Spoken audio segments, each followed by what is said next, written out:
Assalamualaikum warahmatullahi wabarakatuh. Perkenalkan, nama saya Siti Rosiana, calon guru penggerak Angkatan 6 Kabupaten Pindrang. Izin memperkenalkan Bapak fasilitator saya, Bapak Baharu SPD MPD, bersama dengan Ibu Pengajar Praktik Megawati SPD ST. Pada kesempatan kali ini, izinkan saya untuk memaparkan koneksi antar materi modul 3.1.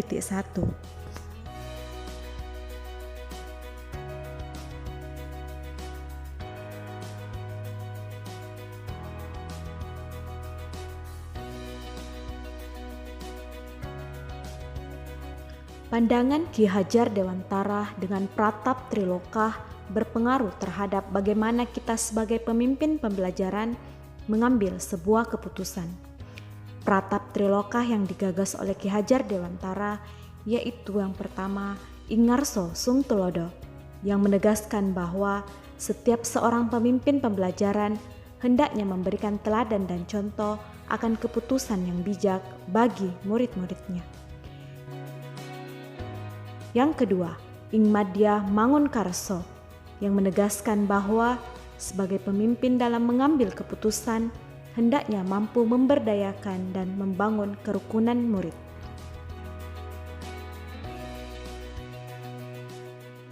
Yang ketiga, Tutwuri Handayani yang menegaskan bahwa setiap pemimpin dalam mengambil keputusan hendaknya memberikan keputusan yang mendorong kolaborasi murid-muridnya.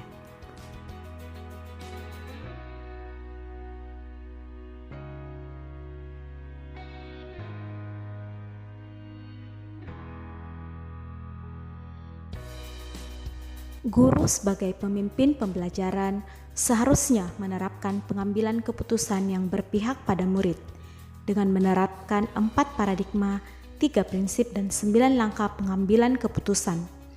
Nilai-nilai yang tertanam dalam diri kita akan mempengaruhi prinsip-prinsip yang kita ambil untuk menentukan keputusan, yakni dengan adanya nilai-nilai kebajikan yang universal yang sudah tertanam sejak kita berada di lingkungan keluarga, seperti nilai empati, suara hati, kontrol diri, rasa hormat, toleransi, dan keadilan.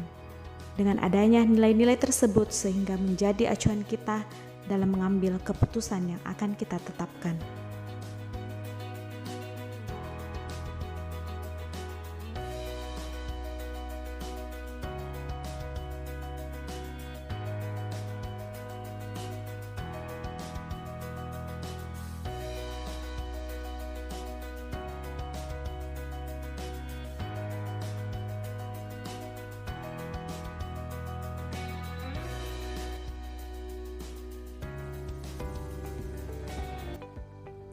Materi yang dipelajari pada modul sebelumnya yang berkaitan dengan coaching sangat membantu guru sebagai pemimpin pembelajaran dalam mengambil sebuah keputusan.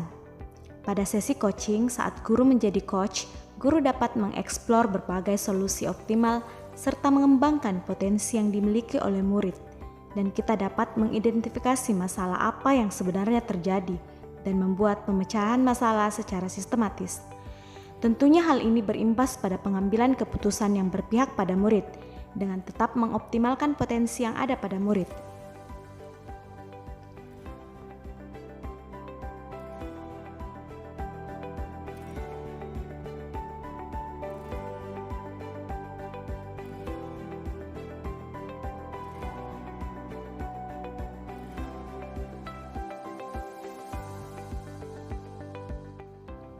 Kemampuan guru dalam mengelola dan menyadari aspek sosial emosionalnya juga akan berpengaruh terhadap pengambilan keputusan, di mana dengan kematangan aspek sosial emosional kita dapat mengambil keputusan secara tenang dan tepat.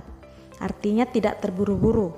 Keputusan yang diambil diuji terlebih dahulu pada langkah ke-9, yaitu lihat lagi keputusan dan refleksikan.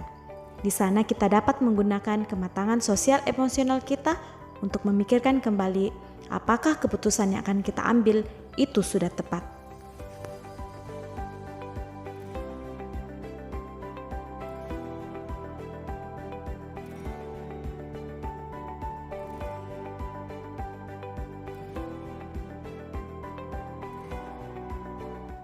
Sebagai seorang pemimpin pembelajaran, kita harus bisa mengidentifikasi terlebih dahulu apakah permasalahan tersebut merupakan dilema etika ataukah termasuk dalam rujukan moral. Dengan nilai-nilai yang sudah dimiliki seorang pendidik, dapat menuntun muridnya untuk dapat mengenali potensi yang sudah dimiliki, sehingga setiap keputusan yang diambil diterapkan 9 langkah pengambilan dan pengujian keputusan. Jika terdapat kasus yang fokus pada permasalahan moral ataupun etika, maka akan diterapkan paradigma yang mana yang sesuai dengan permasalahan yang sedang dihadapi, serta prinsip mana yang harus atau akan digunakan.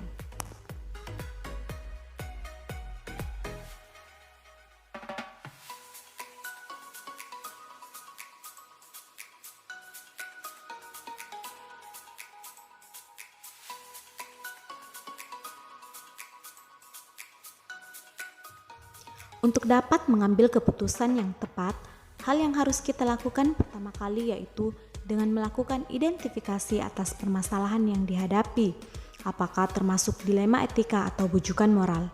Jika dilema etika, maka kita harus mampu menganalisa pengambilan keputusan berdasarkan 4 paradigma, 3 prinsip, dan 9 langkah pengujian. Dan dapat dipastikan jika pengambilan keputusan dilakukan secara akurat melalui analisis yang cermat, maka hasil keputusan dapat diterima sehingga tercipta lingkungan yang positif, kondusif, aman, dan nyaman.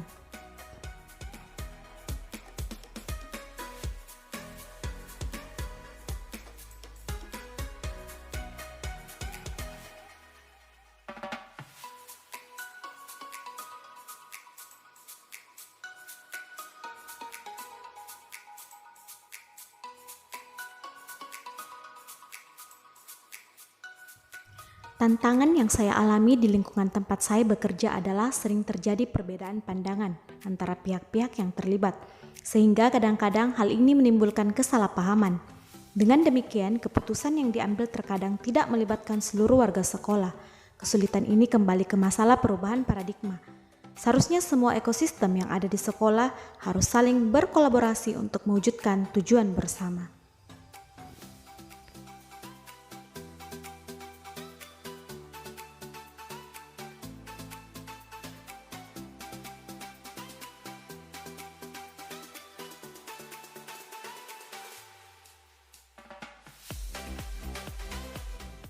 Pengambilan keputusan yang kita ambil dapat mempengaruhi pengajaran, apakah memerdekakan murid atau tidak.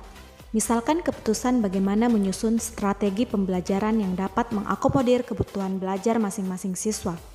Sebagai pemimpin pembelajaran, tentu memilih mengambil keputusan yang berpihak pada murid dengan memberikan kemerdekaan sesuai dengan kodratnya, sesuai kebutuhan murid yang tentunya tidak sama dan memerlukan cara belajar yang berbeda-beda. Dapat dipetakan terlebih dahulu berdasarkan profil belajarnya.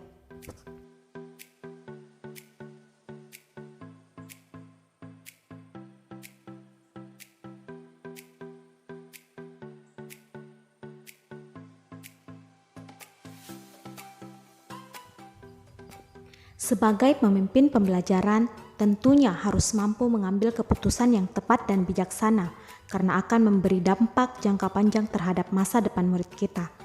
Pengambilan keputusan yang bijak harus memperhatikan nilai kebajikan universal, bertanggung jawab, dan tentunya harus berpihak pada peserta didik. Contohnya, jika keputusan yang kita ambil itu mempertimbangkan kebutuhan peserta didik, maka potensi mereka akan berkembang dan guru dapat memberikan pembelajaran sesuai dengan kebutuhan muridnya atau pembelajaran berdiferensiasi.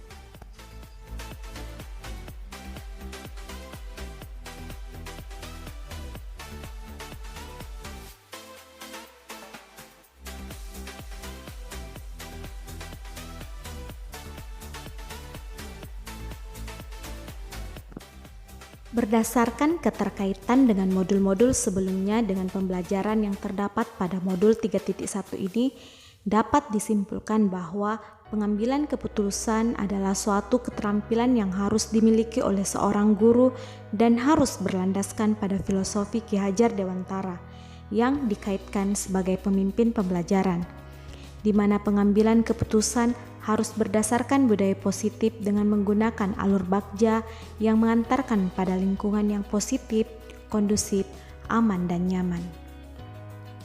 Dalam pengambilan keputusan, guru harus memiliki kesadaran penuh untuk mengantarkan muridnya menuju profil pelajar Pancasila.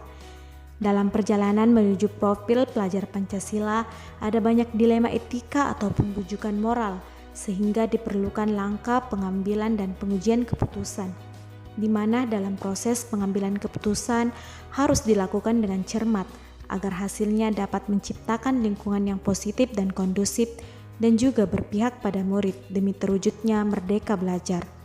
Olehnya itu, harus memperhatikan 4 paradigma, 3 prinsip, dan 9 langkah pengambilan dan pengujian keputusan.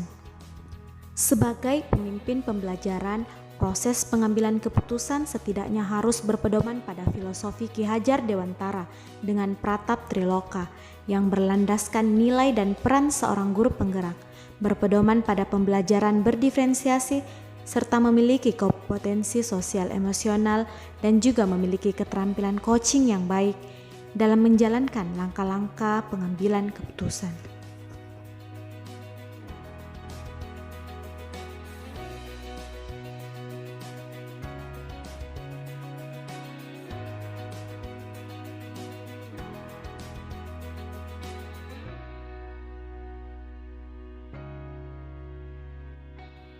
Pemahaman saya tentang materi pada modul ini adalah tentang bagaimana penerapan 4 paradigma, 3 prinsip, dan 9 langkah dalam pengambilan dan pengujian keputusan, di mana pemahaman tersebut saya gunakan untuk mengidentifikasi permasalahan yang muncul untuk memetakan mana kasus yang termasuk dilema etika atau yang termasuk dalam bujukan moral. Adapun hal di luar dugaan yang saya dapatkan pada modul ini adalah ketika kita menemukan kasus dilema etika, maka perlu pula kita untuk melakukan investigasi opsi trilema, yaitu untuk mencari solusi di luar 2 pilihan yang ada agar muncul solusi kreatif yang bisa diterima oleh semua pihak.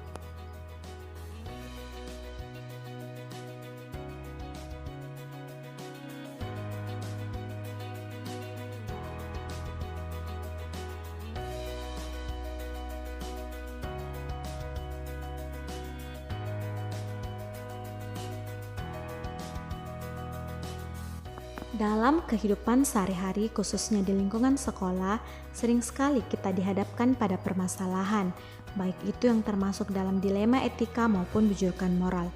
Hanya saja sebelum mempelajari modul ini, saya mengetahui antara dilema etika dan bujukan moral.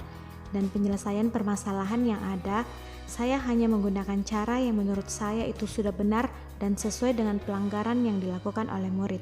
Tidak ada tahapan yang terstruktur. Tetapi apabila setelah mempelajari modul ini, saya melihat perbedaannya.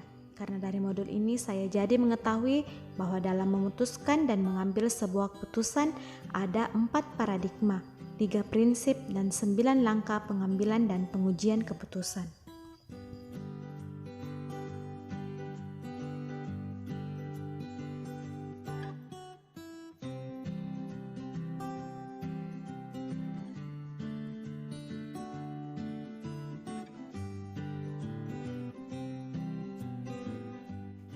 Sebelum saya mempelajari modul ini, saya cenderung menyelesaikan masalah menggunakan prinsip rule-based thinking, yaitu pusat pada tugas dan aturan yang ada.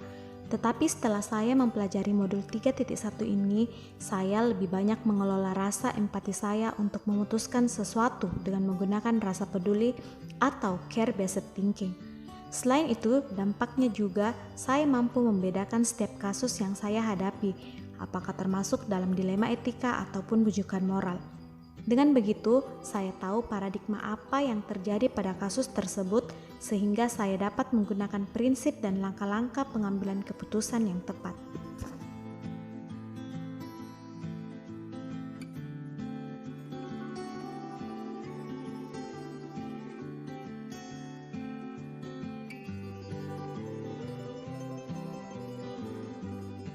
Menurut saya sangatlah penting karena dalam materi pada modul ini membantu saya mempraktekkan cara pengambilan keputusan yang tepat. Karena sebagai pemimpin pembelajaran, memahami paradigma dan langkah-langkah dalam pengambilan keputusan, kita akan mampu bersikap bijaksana jika dihadapkan dengan masalah, baik itu masalah dilema etika ataupun bujukan moral. Dengan begitu, kita mampu menemukan solusi yang tepat dalam menyelesaikan sebuah masalah.